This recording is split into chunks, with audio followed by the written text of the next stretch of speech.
From the teachings of Abraham today, choose change. Here's what to do. You have to find a way of thinking a thought that gives you relief before the things around you can change. So that area that seems stuck, that area that won't move, that keeps on coming back to the same thing again and again, I have to take that topic, that idea, and find a way to think about it that gives me relief. Find a way to feel relief. You have to begin telling a new story. You have to tell the story the way you want it to be before the story of your life will actualize around the story of the way you want it to be. So I have to go first, the old cart before the horse. Well, that's what's been happening. The cart's before the horse. I got to put the horse before the cart, right? Pull myself with the power of what? My new story. Pull myself, that's the horse. Have my new story pull my cart into the story of my life, actualized, dream come true.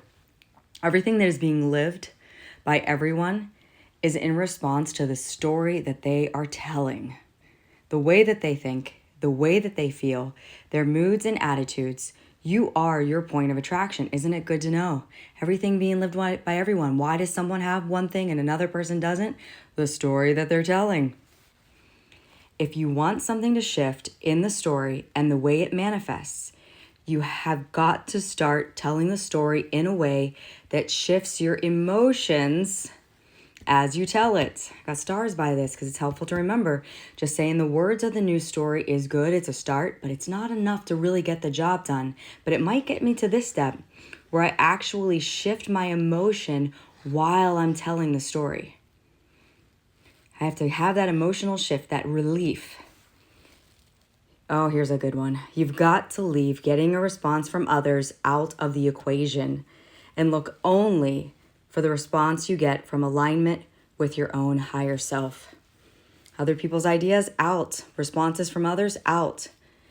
The response I'm looking for is between my physical self down here and my higher self up here.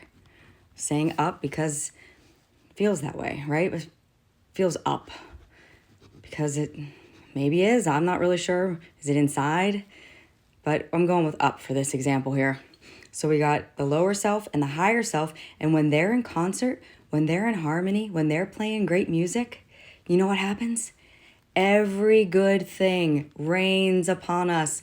All the love, all the peace, all the money, all the harmony, all the wonderful opportunities coming our way. It all rains down upon us when we're in alignment with our own inner being, with our own higher self, with that part of us that is who we really are.